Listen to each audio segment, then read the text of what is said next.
Okay, so I would like to say I agree with all of those. So the 500th puppy, his name is Dolan.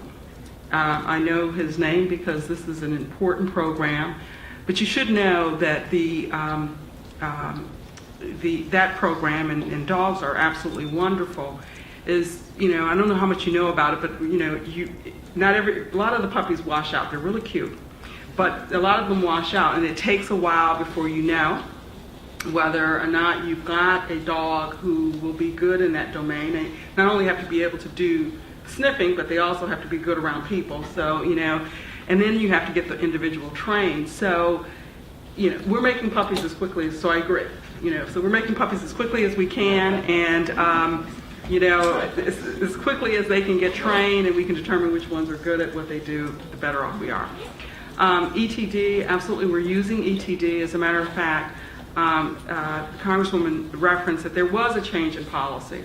When, after 9/11, it was all about metallics, the, box cutters and guns, and the threat changed. And so, it became more about what you can conceal.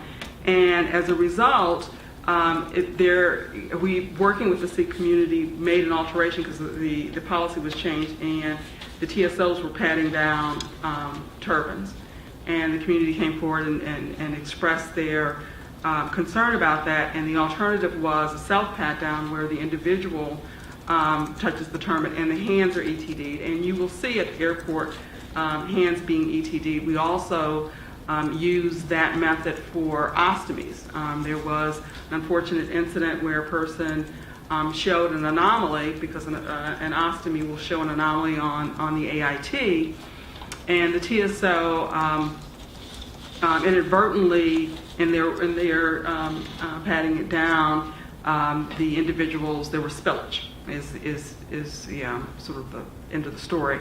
And working with the procedures people, civil rights, they now have an alternative, which is that there's a self-pat down in the ETD of the hands. So absolutely agree. ATR, I absolutely agree, and TSA agrees. And so it's the same technology, but the ATR deals with the modesty and the privacy issue, and just a point of reference, the technology, when it is deployed and operational in the airport, does not have the ability, and I think you said that, the ability to record. But ATR, of course, there is no person in a room. The generic figure appears right on the machine, and it's not any individual's body, and the anomaly, shows up just as a box. And since I have the mic, the pat down as a result of an anomaly is a targeted pat down. And so AIT or ATR is designed not to find the what, it is to find the anomaly. So you divest differently. So a gentleman who has a wallet on him, or cigarettes in a pocket, it finds the anomaly. It doesn't say what that anomaly is, and then that is the result of the pat down to determine that it's not a threat item. But you do random pat downs in addition to after body scanners. There is a random element, absolutely. So there are people who get pat downs followed by body scanners followed by pat downs, even if they don't have an anomaly. At least that's the reports we're getting. Okay, well, yeah. I don't think it shouldn't happen. But there is random. There is a randomizer to some of the pat downs. As relates to the communities, absolutely agree. I mean, I spend a lot of time traveling and doing outreach to the communities, because they do need to be an absolute partner. DHS has what they call their community outreach in a number of cities, and they're expanding. And I also understand that the U.S. Attorney is also starting a process, and I think it is based on exactly what you said, that the community has to be a partner with the government, in our collective efforts to counter violent extremism. Okay, thank you for that. We probably Can I have... make one more point, because I want to address something that Chris said. The future, when I talked about the future, it is not caps. I just want to make that absolutely clear. You couldn't make me happier, but everything the Secretary has said says screams caps 2 to me. So if you're not going to do it, that would be great, but he probably wants to describe it in some other way besides intelligence-based individual identification of people. That sounds an awful lot like we're going to rate everybody on some kind of scale and go back to caps. I will take that back as it is, because I don't want to go down that road again. As a lobbyist, I feel like maybe I've done my job. Edward Hasbrook, papersplease.org.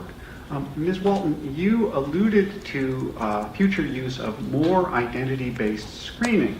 And my question relates to the apparent contradiction between that and what has been the claim of the TSA consistently every time it has come up in litigation, including in Gilmore versus Gonzalez, and most recently in the TSA testimony that I heard in Albuquerque at the trial of Phil Mosick, who was arrested at the behest of TSA agents when he tried to travel without showing ID and document that. And it was acquitted by jury only because the police who tried to delete his video of the incident were inept and only deleted the file allocation table and not the video. But in that trial, they testified, as has been TSA's consistent position, that people are not, in fact, required to identify themselves in order to fly. So, if you're going to have new identity-based screening mechanisms, are you seeking new statutory authority to compel people to identify themselves or to deny them transportation if they decline to identify themselves? Or are you simply going to assert that you already have administrative authority to impose such an identification requirement or to deny travel to people who decline to identify themselves? I'm probably not the right person to answer that question. And as I said, the future that I pretty much described in a fairly generic is still in the development stage. And the process is and everything is on the table, but the idea is to deal with a more intelligence-driven, risk-based approach and not a one-size-fits-all approach to screening. But I'm really not in a position to say more than that. Simple question. Will people be required to identify themselves or denied transport if they decline to identify themselves in your future world? I'm not the right person to ask that question, sorry. All right, we have time for one last question. John Warnerley, Toronto, home of the Toronto 18. Let's leave aside the irregularities in that, but it does point out that that was police action. But what I found disturbing about the entire panel is the underlying threat model I don't think was challenged by anyone, and there's a good argument to be made that terrorists are rare, they're black swan events, and any systemic, organized, large-scale activity is generally going to be counterproductive in counteracting terrorist arguments. I have a special iPhone here, and as long as I keep it charged up, I'm avoiding the invaders from Mars. And the proof of that is that we haven't been invaded from Mars. I mean, that's the kind of logic that we sometimes see here. But the fact that there's a threat model that we have to react against in a systemic way seemed to be accepted by all the panelists. And I found that a bit disturbing. And if I misheard or misunderstood, please correct me on that. Because security, what I'm suggesting is that airline travel is generally safe. If we took all this away, barring and with reasonable police activity, we would catch most, if not all, of these people anyway. And then what security theater does is it manages public perception to what the reality is. And maybe that's all we need is security theater to match public perception. But let's be clear, the threat is generally much less than has been argued to make these large investments and invasions of our civil liberties. We would actually be inclined to agree with that. Bruce Schneier actually has a lot of excellent articles on this, and one of the things that he says is if you're going to take a plane trip, the most dangerous part of that trip is still the ride in the taxi to the airport. And it is, yeah, I mean, the level of threat at the airport is vastly overestimated, because what we see is we see these images on national television and they're very visceral, and people have a real reaction to that.